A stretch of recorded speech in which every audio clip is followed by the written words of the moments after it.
ओम साई राम। तो अध्याय 18-19 जिसको आज हम समाप्त करेंगे।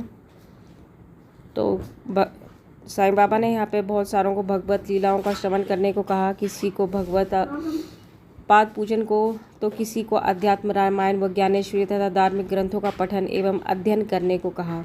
अनेकों अपने चरणों के समीप ही रखकर बहुतों को खंडोबा के मंदिर में भेजा तथा अनेकों को विष्णु सहस्त्र नाम का जाप करने व छांदोग्य उपनिषद तथा गीता का अध्ययन करने को कहा।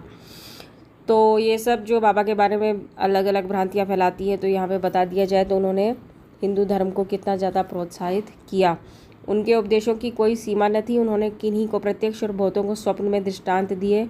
एक बार वे एक मदिरा सेवी के स्वप्न में प्रकट होकर उसकी छाती पर चढ़ गए और जब उसने मद्यपान त्यागने की शपथ खाई तभी उसे छोड़ा। किसी किसी को मंत्र जैसे गुरु ब्रह्मा आदि का अर्थ स्वप्न में समझाया तथा कुछ हठ योगियों को हठ योग छोड़ने का निर्देश देकर चुपचाप बैठ धैर्य रखने को कहा।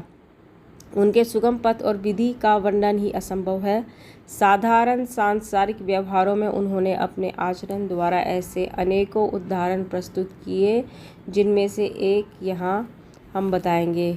परिश्रम के लिए मजदूरी। तो पहले भी बाबा बता चुके हैं, कभी भी जिसने जो परिश्रम किया उसके लिए उसको उचित तरीके से जो है उसका भुगतान करना बहुत ही आवश्यक है, नहीं तो वो धर्म के विरुद्ध हो जाता है। एक दिन बाबा ने राधा कृष्ण माई के घर के समीप आकर एक सीढ़ी लाने को कहा। तब एक भक्त सीढ़ी ले आया और उनके बतलाए अनुसार वामन गोदकर के घर पर उसे लगाया। वे उनके घर पर चढ़ गए और राधा कृष्ण माई के छप्पर पर से होकर दूसरे छोर से नीचे उतर आए। इसका अर्थ किसी को समझ में ना आया। राधा कृष्ण माई इस समय ज्वर से काँप रही थी, इसलिए हो सकता है कि उनका ज्वर दूर करने के लिए ही उन्होंने ऐसा किया हो।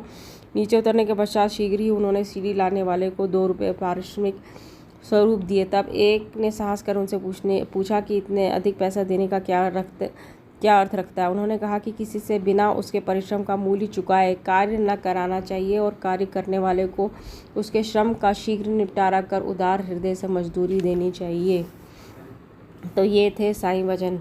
अब है अध्याय नंबर 20 जिसको हम प्रारंभ करते हैं, जिसमें श्री साईं मूलतः निराकार थे, परंतु भक्तों के प्रेमवश ही वे साकार रूप में प्रकट हुए। माया रूपी अभिनेत्री के सहायता से इस विश्व की बृहत नाट्यशाला में उन्होंने एक महान अभिनेता के सदृश अभिनय किया। श्री साईं बाबा ध्यान व स्मरण करें और फिर सीढ़ी चलकर ध्यानपूर्वक मध्याह्न की आरती के पश्चात का कार्यक्रम देखें। जब आरती समाप्त हो गई तब श्री साईं बाबा ने द्वारका माई से बाहर आकर एक किनारे खड़े होकर बड़ी करुणा तथा प्रेम के साथ भक्तों को उदी वितरण की। भक्तगण भी उनके समक्ष खड़े हो गए, उनकी ओर निहारकर चरण छूते और उदी वितरण का आनंद लेते थे। बाबा दोनों हाथों से भक्तों को उदी देते और अपने हाथ से उनके मस्तक पर उदी का टीका लगाते थे। बाबा के हृदय में भक्तों के प्रति असीम प्रेम था।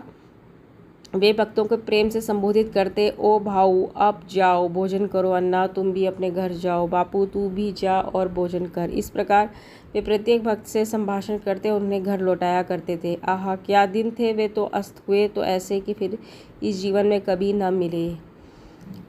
तो बहुत ही अच्छा उन्होंने पूरा कार्यक्रम बताया गया है इसमें, तो कि किस प्रकार से बाबा उदी वितरण किया करते थे दोनों हाथों से भक्तों के कष्ट हरने के लिए।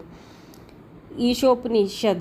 एक समय श्री दासगुरु ने ईशोपनिषद पर टीका लिखना प्रारंभ किया। वर्णन करने से पूर्व इस उपनिषद का संक्षिप्त परिचय भी यहाँ हम देंगे। इसमें वैदिक संहिता के मंत्रों का समावेश होने के कारण इसे मंत्रोपनिषद भी कहते हैं और साथ ही इसमें यजुर्वेद के अंतिम 40वें अध्याय का अंश सम्मिलित होने के कारण ये वाजसनेय यजुः संहिता उपनिषद के नाम से भी प्रसिद्ध है। बोलो सच्चिदानंद सद्गुरु साईनाथ महाराज की जय। चैनल को सब्सक्राइब अवश्य ही कीजिए। ओम